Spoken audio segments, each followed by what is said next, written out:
Have you ever woken up feeling like you're running a race, but the finish line is always out of reach?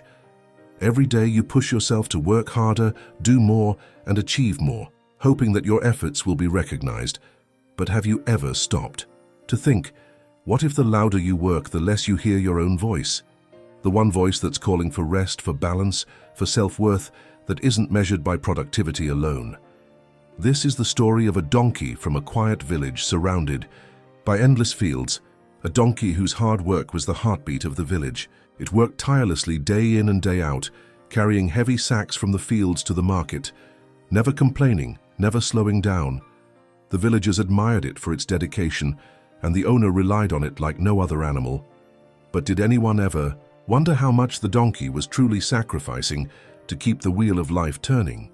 In this story, we'll see how the pursuit of recognition through external symbols can sometimes lead us to lose sight of what truly matters, the very health of our body, mind, and spirit. The donkey's story is more than just a tale of hard work.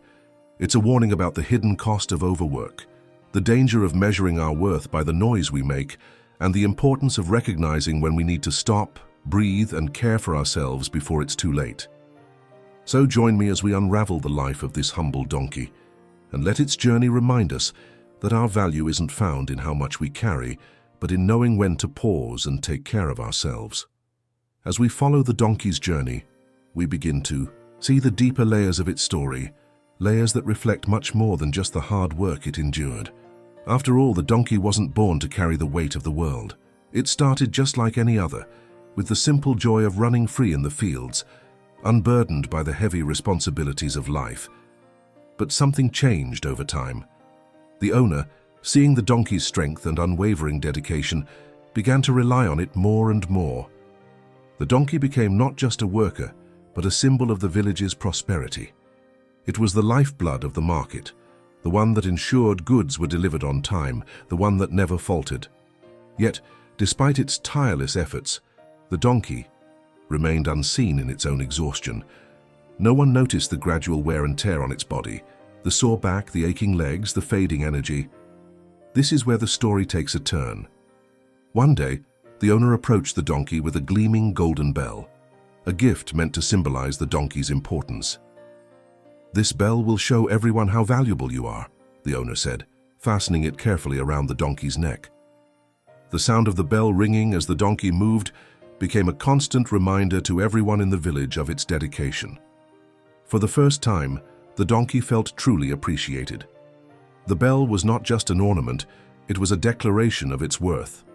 And so the donkey made a silent promise to itself, to work even harder, to ensure the bell rang loud and clear with every step, every day. But little did it know this gift of recognition would become both a blessing and a curse, pushing it even further down a path of relentless labor until it no longer knew how to stop. The days turned into weeks, and the weeks stretched into months. With each passing day, the donkey worked harder, driven by the constant ringing of the golden bell. Every step it took, the bell chimed a song of accomplishment, a song that seemed to confirm its worth to the world. The sound echoed through the village, and as long as the bell rang, the donkey felt validated. It was no longer just a beast of burden. It was a symbol of dedication, of strength, of value. The more the bell rang, the more the donkey believed it was fulfilling its purpose. But with each step, the toll on the donkey's body grew heavier. Its legs ached, its back throbbed with pain, yet the bell continued to ring, urging it forward. The owner too had become accustomed to the sound of the bell. It became the signal of productivity, the measure of how well the donkey was working. The louder the bell rang, the more the owner depended on it. He began to rely on the sound as a sign that the donkey was doing its job. But there was no recognition of the weariness beneath the bell's sound, no understanding of the exhaustion creeping into the donkey's bones. The donkey, proud of its role and desperate not to disappoint, kept pushing itself. It walked mile after mile, carrying heavier and heavier loads, each step a silent sacrifice. The bell rang louder, but the pain in the donkey's body grew more unbearable. Still, it couldn't stop. It couldn't let the bell fall silent. For the donkey, that bell had become a measure of its worth, and if it stopped, it feared it would be forgotten. but even the strongest of beings have their limits. The bell, once so bright and proud, began to lose its clarity. Its chimes grew softer, less distinct as the donkey's strength waned. It wasn't just the body that was breaking down, it was the spirit, too. The donkey had become a slave to the bell, a prisoner of its own need for validation. And yet it didn't know how to break free. One evening, as the sun began to set, casting its golden light over the fields, the donkey's body finally gave in. It had carried too much for too long. The bell still rang, but the sound was weak, almost a whisper, as if even the bell itself knew that its bearer was exhausted beyond repair. The donkey stumbled and collapsed, unable to get back up. It lay there in the dirt, too tired to move, too drained to even think of getting up. The bell continued to chime faintly in the breeze, but its resonance no longer carried the same prideful tone. It was a fragile echo of the once loud song that had accompanied every step the donkey had taken. Nearby, an old ox, who had watched the donkey struggle in silence for so long, approached. The ox had seen the donkey's relentless work, its growing weariness, but had never spoken up until now. With gentle eyes, the ox asked, "Why do you push yourself so hard? You are carrying too much." The donkey sighed, its voice weak and tired yet full of sorrow. "The bell," it whispered, "it tells the world who I am. If I stop, the bell stops, and then I will be forgotten." The ox lowered its head, understanding more than the donkey could ever know. "Sometimes," the ox said softly, "the loudest sounds hide the deepest pain. Don't forget to listen to yourself, not just the world." The words hung in the air, heavy with meaning. The donkey had spent so much time trying to make the bell ring, trying to prove its worth to the world, that it had never stopped to listen. To its own body, to its own soul. The bell had become a symbol of its value, but in reality it was only a burden, one that had taken its toll on both body and spirit. The world had never truly seen the donkey's struggle, never understood the exhaustion that lay behind the sound of the bell. But now, as the donkey lay there in the dust, the bell's faint chimes were the only reminder of a time when it had been seen, when it had been valued, and when it had worked tirelessly to prove its worth. The donkey's collapse was a wake-up call, not just for the donkey itself, but for everyone who had relied on it, who had measured its value by the sound of the bell. And though the bell still hung around its neck, it was no longer the measure of the donkey's worth. The true value lay in the donkey's ability to pause, to recognize its limits, and to understand that its worth was never dependent on the bell, but on its own well-being. As the donkey lay there in the dirt, the world around it seemed to stop. The once bustling village fell silent, the only sound now being the faint, almost mournful ring of the golden bell swinging gently in the breeze. The owner, who had always relied on the donkey's strength, rushed to its side, his heart filled with panic.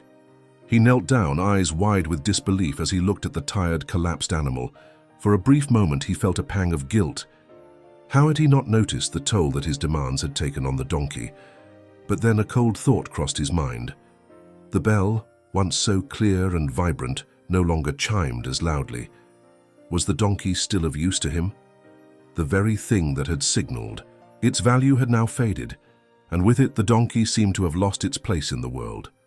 The owner's hands trembled as he slowly reached up and unfastened the bell from the donkey's neck. He placed it aside, thinking that perhaps without the bell the donkey would no longer be needed, no longer worth his time. As the bell was removed, the air seemed to grow heavier. The villagers who had once seen the donkey's efforts as a symbol of hard work and dedication now watched silently, their eyes full of sorrow. The ox, who had spoken to the donkey earlier, stood with its head lowered in quiet grief.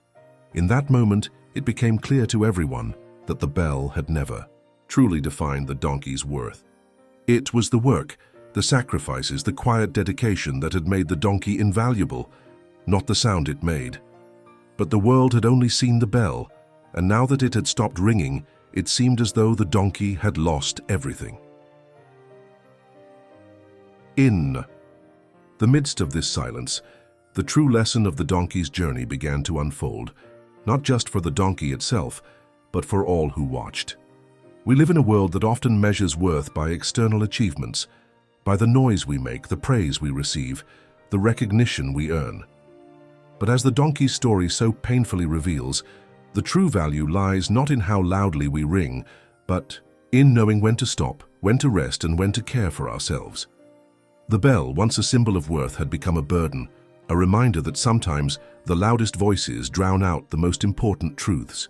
As the donkey lay there, no longer burdened by the weight of the bell, it began to understand something deeper, something that the world, in its relentless pursuit of productivity, often forgets.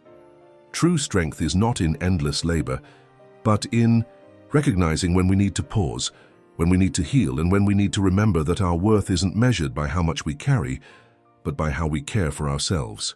The lesson was clear. The world may not always see your struggle, but you must always see it for yourself, and never forget that your value is not defined by what you do, but by who you are. And so, as the sun dipped below the horizon, painting the sky with shades of pink and orange, the donkey rested, free from the burden of the bell, free to simply be. The world, though it may continue to chase after success and recognition, had witnessed the most important lesson of all, that true value comes from within, and it is up to each of us to protect our own well-being, no matter the noise around us.